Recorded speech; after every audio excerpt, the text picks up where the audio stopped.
What we have here really is a revenue crisis. And certainly a lot of that revenue crisis was caused because of the economic collapse, because of all the people who aren't at work, who are not working as much, who aren't making as much, and certainly that's contributing a great deal to it. But a great deal of it is also being contributed because of our own policy. In 2005, we enacted, the General Assembly enacted the largest tax overhaul in a generation. It reduced the personal income tax, it eliminated the corporate profits tax. So Ohio is one of only 6 states that doesn't tax corporate income. It eliminated the tangible personal property taxes. I'm sure many of you are more aware than I of the result of that you're going to be facing starting in August. And it replaced those with the commercial activity tax, which is bringing in well over $1 billion less in revenue than the 2 taxes that were eliminated. The net of all of this, according to the Ohio Department of Taxation, is that we're bringing in more than $2 billion less every year in revenue because of the tax changes in 2005. Now you can say to yourself, okay, what are we getting for it? You know, this was done for a reason. Well, the reason was that it was to bolster Ohio's economy. It was to bring jobs, it was to bring businesses, it was to bring manufacturers. Have we seen that? Of course, we don't expect Ohio to thrive and the rest of the country isn't. But we do expect that we would at least do as well as the rest of the country, or make a little bit of headway, if these tax changes had been the positive tonic that they were supposed to be. They clearly haven't been. By every major economic measure, jobs, manufacturing jobs, income, investment, we've looked at all of these. Ohio has continued to lose ground versus the rest of the country over this period of time. And so we look at that and we say, these tax changes have not delivered. They're costing us $2 billion a year in revenue, and they haven't delivered the economic result that we need. And so we believe that they need to be revisited. And note that the $2 billion accounts for half of the $8 billion. 2 times 2 is 4, that's half of the $8 billion revenue problem that we have. The one other element that we also suggest is, the wonks like myself refer to these as tax expenditures. There are $7 billion a year, which is about a quarter or maybe even more now of the tax base, that is not ever paid because there were various exemptions, credits, deductions. Some of these are things that we wouldn't want to get rid of, that every state does, or that we think are, good policy. But nevertheless, these are things that are not investigated, they're not reviewed, there's no mechanism by which we go out over them, unlike the line items for public education or any of the other important things in the budget, which are scrutinized. We can disagree with what is decided in the General Assembly, but it's decided. You have a chance to hear about it. We have $7 billion a year that we don't look at. A number of other states have said, let's take a haircut to some of these tax credits. Let's say 10%, we'll just reduce them by that. A state like Kansas did that. So I think we need to take a close look at that. We need to look at the revenue side. Certainly we need to also look at what this will mean to all the specifics of how education is delivered. But I think that that needs to be a crucial part of how we look at this issue. And when you talk with your legislators in Columbus, that you make that point. Thank you, Richard. Maybe just to take on a little bit to what Michelle had brought up, and I think the anxiety on behalf of school boards and superintendents right now is this idea of we all know a cut is coming. Many of you have built in that cut somewhere in your budget. It's either, I would bet, knowing my former district, it's probably in your foundation line, and so it's showing up as 15% of your foundation cut. And the anxiety will be, until we see the budget, we don't know where that 15% will be. And will it just be your foundation payment? And this issue of trying to make an equitable reduction across the state is going to be a huge undertaking on the part of the legislators. That is a difficult job, and Tom knows this with the differences in school districts in the state. Just because you may be considered a high wealth district doesn't mean you're spending at a high wealth rate. So a district could be very low in their state foundation component with a very high local share, with a very average spending pattern, could get hit disproportionately because, in essence, they could get a higher cut because taking 15% of a state share of 20% isn't much of a cut versus a 70 or 80% share out there getting the same type of a cut. That's going to be the challenge, and I'm sure that's where your anxieties are right now, is So what is that going to operationalize itself as? And many of you in here have the same TPP issue staring you in the face, which could be an additional reduction. So will that be factored into the overall reduction, or that simply be an add-on on top of that, which will make all of your budgets much more than a 15% reduction in state funding? I think I also want to add, it's not like we haven't been making cuts. Representative Baker mentioned the fact that we have to balance the budget. The first cut came in December 2008. It was followed by 2 more before June of 2009. So there were 3 cuts altogether in fiscal year 2009. And largely schools were spared, not completely, but largely. But we had to make cuts. I've been doing some research only because there's some retirement reform legislation out there, just taking a look at some numbers. There are about 4,100 fewer licensed educators in this state than there were 7 years ago. But enrollment has not dropped by the same number. 4,100 fewer contributing people into the retirement system, right? That means there are fewer jobs. I would also suggest that we don't do a good job, I agree with Michelle, we don't do a good job talking about the shared services we do. Ohio may have the premier example of shared services in the entire country. We call them joint vocational school districts, and they have career technical centers. They were formed during the 60s and 70s. Why? So that districts could come together and share providing career technical services to young people. That is the ultimate in shared services, and we take almost no credit for it.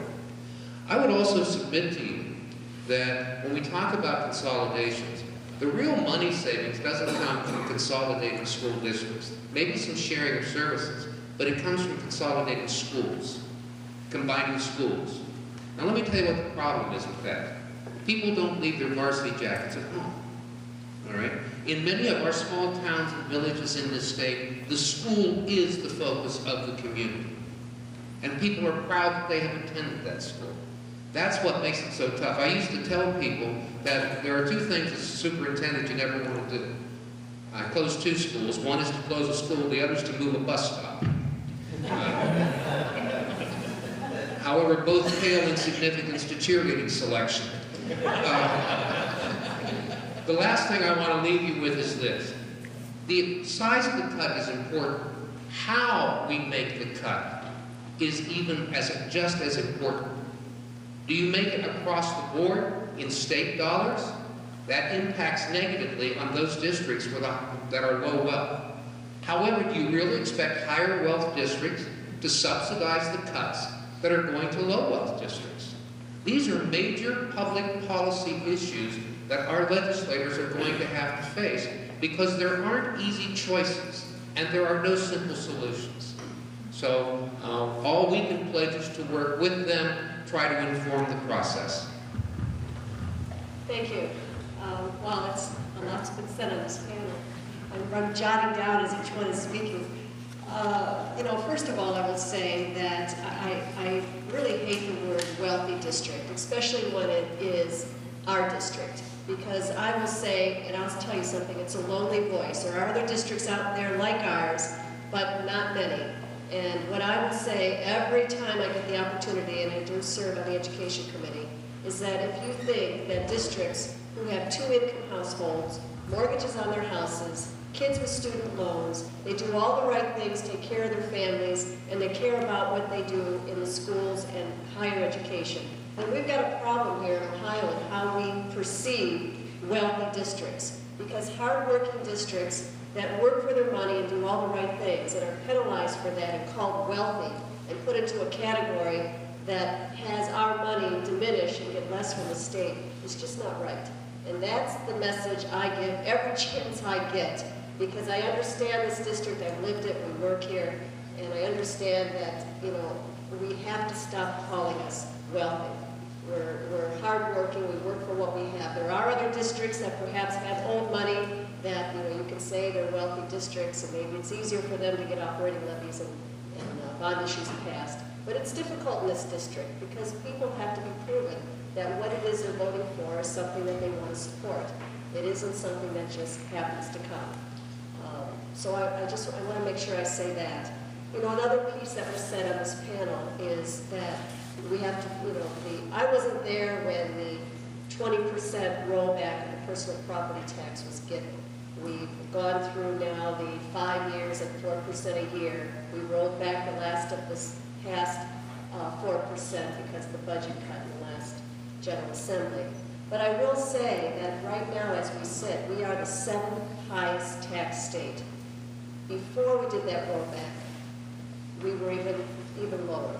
So with the rollback, the state alone has gained now about 28th in its lineup of where it stands among other states.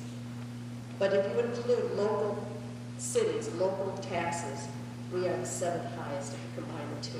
So, you know, I understand that we need to be careful about what it is we give in rollbacks and what we do in credits and the incentives that we give business. But business is what hires. Business is what puts people back to work. So we have to create an environment here in Ohio that's competitive with other states so that we don't lose those jobs. And we have lost many jobs. Many of them perhaps we couldn't have saved, but many of them we could have. And that's, as I said earlier at the top, that is my mission for as long as I'm there, is to create the environment here in Ohio that we can compete. And I understand we don't want to give the farm away, but we certainly have to be competitive because the only sustainable solution for us is jobs, is people working, are those that contribute. Only people that contribute can get us out of the hole that we're in. We can cut and cut and cut, but it really comes down to how many people can we employ? How can we keep our best and brightest here in Ohio? We're losing many of our kids to other states. What are these other states doing that we're not doing to be competitive? We can talk about other countries, which is really outside of what it is we can do at the State House. But we can certainly do better with other states that's right in our backyard taking our jobs. You're going to hear soon that there's going to be some House bills that are going to try to save a couple of jobs, or a couple of businesses that are talking about leaving to other states.